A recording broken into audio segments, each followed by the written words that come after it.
Hey everybody, how are you? Okay, so it's been kind of a minute, and I really do apologize about that.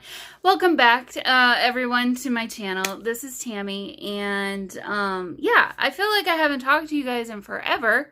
It hasn't been forever, but I don't know. Maybe the weather last week was kind of rough here in the United States, Midwest. Kind of felt like we were sitting on the face of the sun with 100% humidity. So, yeah. So I don't know how many of my subscribers know. I've kind of mentioned it a couple of times. My home, I have a townhome, and it's got 3 levels, and each level is a very different temperature in the summertime, it seems.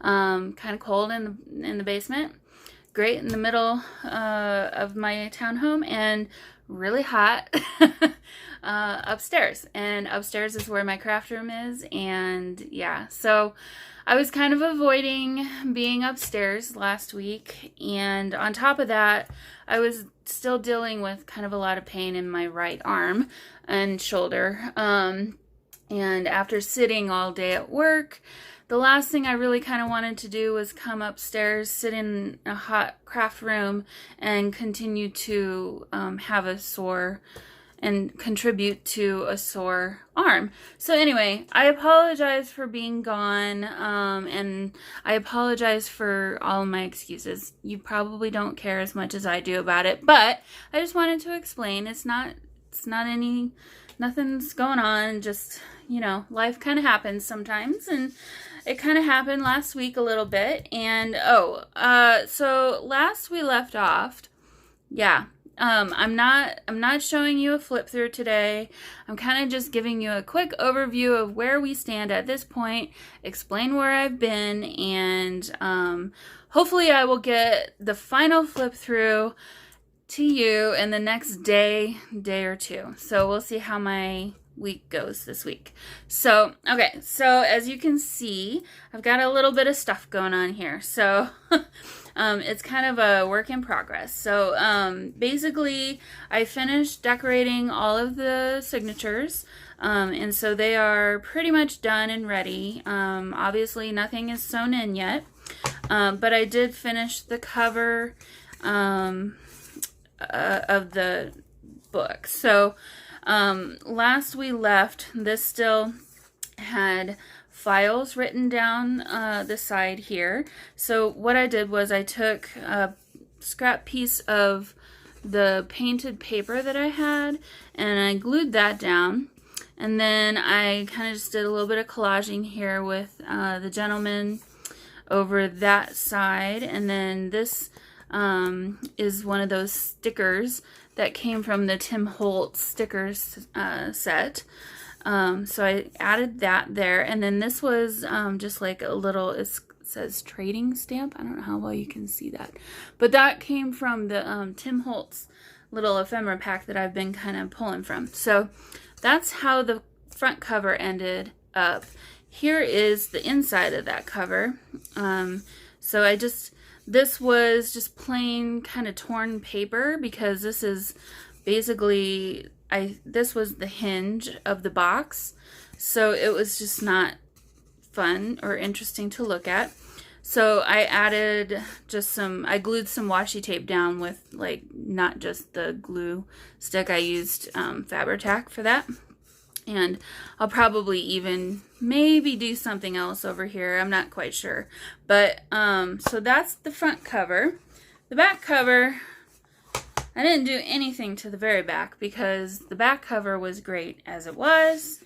But then on the inside of the back cover, I don't know if you remember, but it was basically just the plain wood, and then it had a number written on there, and it wasn't interesting at all. So I had pulled out a couple of sheets of this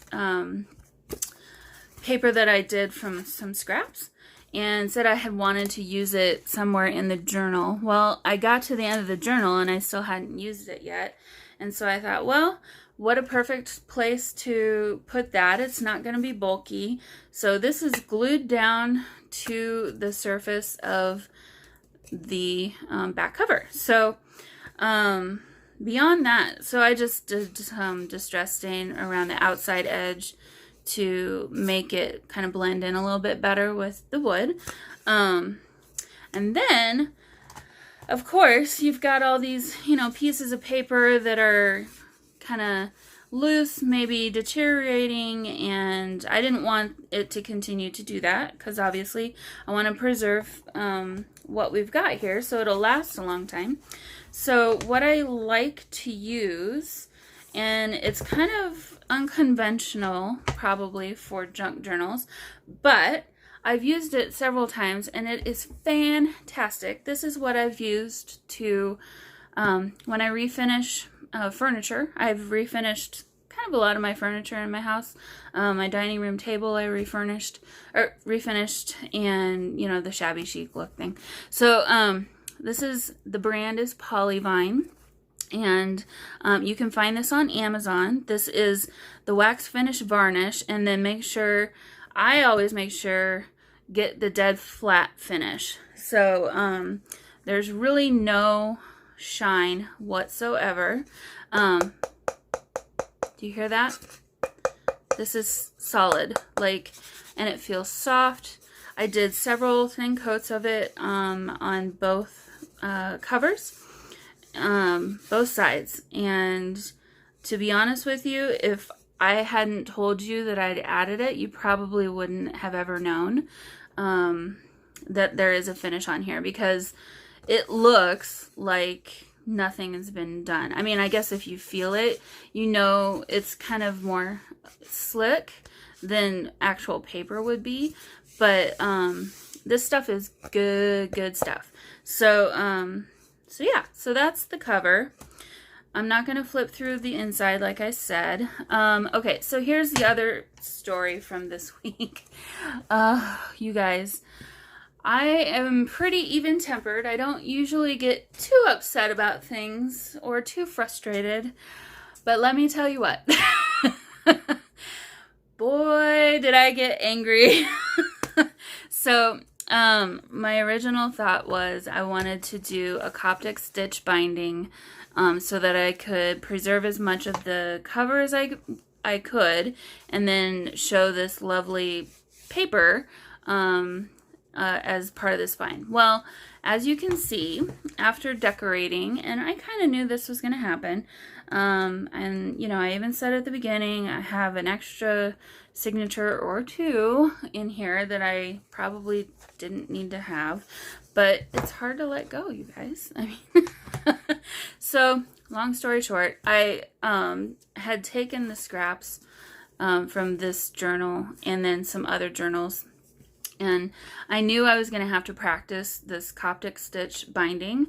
Let me put this to the side because it's not helpful right there. Okay, so I knew I was going to have to practice this binding because it's been kind of a bit since I've done it, and I just knew I was going to have to practice this. So here is my poor little attempt at doing this binding. Do you see this? Look at this. This is not sellable. I am not selling craftsmanship like this. I suspected that this might be the case, and then I don't know if you can see here, but I don't know.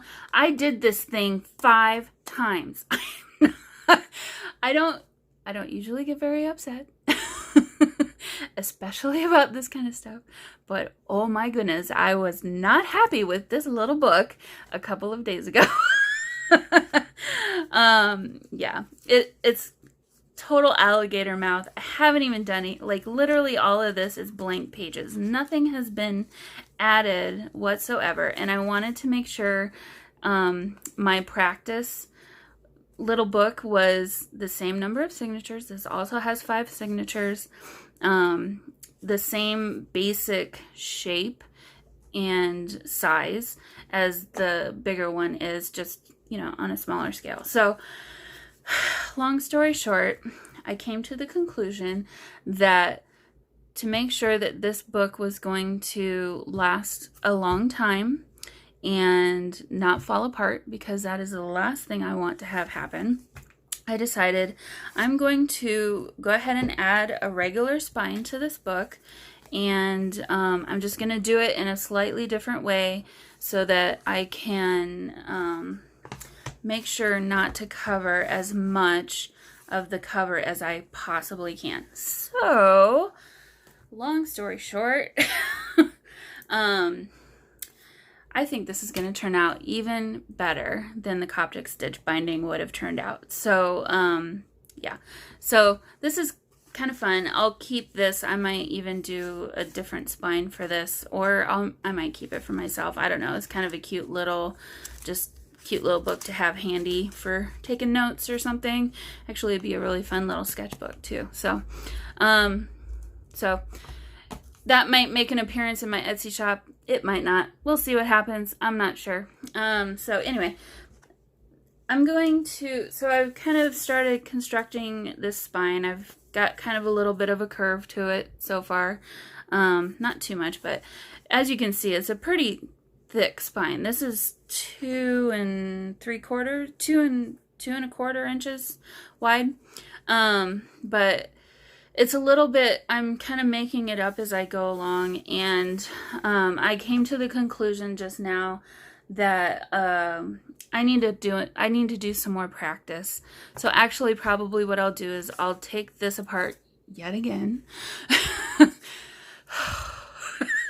Yet again. I'm going to basically copy what I've done so far for this and recreate it on this to make sure it's really the way that I want it to be. Because the last thing I want to do is to have gone through all of this work. I only have one of these cigar box. You know, I only have this set. I can't recreate this. This, I can, if it doesn't work out, it's whatever. So anyway, I think what I'm going to do is, to make sure that this fabric stays connected to the spine, I need to reinforce it. So I decided to go ahead and, before I connect everything, I'm doing some decorative stitching all around. So I'm just going to do cross stitches on the top and bottom, straight stitches down each side, and then maybe some straight stitches in the middle. I'm not sure. We'll see how much of that I do, but my intent is to basically get the spine on here like this, and then, boy, I might need to even take some more of this fabric off. So this is kind of what I'm saying. I need to kind of measure and fiddle with this a little bit more before I commit to anything, but basically I'm going to punch holes down the side here and do cross stitches after I've connected my signatures to the inside. And this will be the inside. So the signatures are going to be connected to, or sewn into this. And so this will basically be sandwiched. This on the outside, this on the inside. How can I show this to you? So that here, let me move this. All right. So spine here will have, see, this is the back cover, but front cover here, back cover here. This will be like this. So as you can see, my thinking is I will obviously glue both of these sides down. So this washi that I did, it's gonna get hidden. Whatever. That's okay. I'm actually mostly worried about covering. Oh, and that's backwards. I'm actually mostly worried about covering this dude up. I don't want to cover all of this up. So I need to mess around with it a little bit, but basically it's going to be sandwiched like this.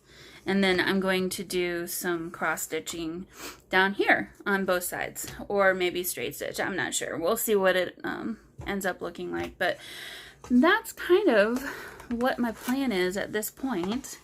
And yeah, so as you can see, I'm using some of this fun old thread that I've got. I honestly can't remember where I got this. I want to say from an antique store. I'm not sure, but it's not sturdy at all. It's great for decorative stitches though, and so that's what this is, and it's a really pretty color of navy. It's kind of hard to see in the in the lighting here, but I'm excited. I'm excited to finish this. I'm excited that this week is cooler weather, and I'm also excited, so some more good news for me. Through all this pain that I've been having, I decided to start going to see a chiropractor to hopefully get it kind of taken care of and, you know, make me feel better. And I haven't really gone to a chiropractor regularly like this ever, and so this is kind of a new experience for me. Really great. Anyway, long story short, my work, I work in an office type cube setting, and I basically sit most of my day. I have an office job. You know, I work in an office type setting.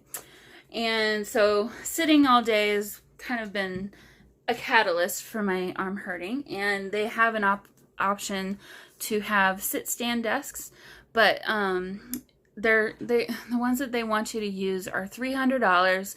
And I wasn't about to shell out $300 just, I mean, I would. If it came to it, I would have, because I was in pain and I knew that I needed to stand while I was working. And so anyway, she was she determined that, yeah, it really would help me a lot if I had that. So she wrote a note for me.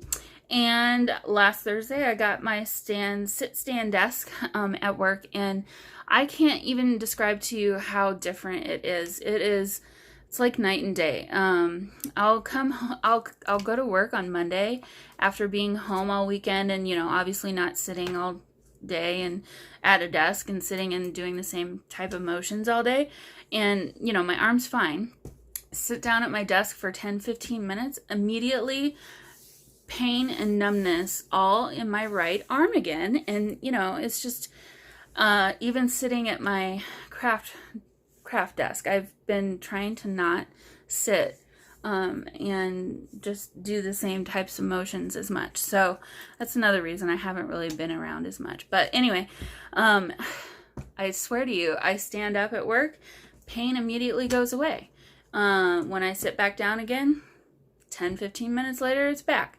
So chiropractor said, you know, it's healing. It's just going to take time. Of course, I'm impatient. And this is kind of a new, like, I've not had a lingering type of pain like this before. And so I'm trying not to get too worried about it. If I do need to go get another opinion later, I'm very open to doing that. You know, obviously I need to talk to my doctor and stuff too. But anyway, this is a lot of information that probably the entire internet doesn't need to know. But I just wanted to keep you in the loop. So if you have this same sort of thing kind of happening, or if you have an opportunity to get a sit-stand desk situation, I highly recommend it. It has been so good for me. I have so much more energy at the end of the day. You know, I get in a bad habit of just sitting for too long because I get so involved in what I'm doing. I forget to stand up, and maybe that's probably why I'm in the situation I'm in with my shoulder right now, because, you know, a lot of years of doing that can have a toll on you. So anyway, I missed you guys. I missed talking to you guys. And then I also forgot to put in a photo of my new hair color. It probably won't look too much different, but I'll add that at the very end here. So if you are interested in seeing my new hair color, it's not pink. I think I said that in my last video. But I love it. It's fun. It's good to do that kind of stuff for yourself once in a while. Just, you know, make you feel a little bit better about things. So anyway, all right, so I'm gonna keep working on this, and hopefully we'll have a finished product in the next couple of days. And until then, I will see you all, and have a wonderful few days. Bye.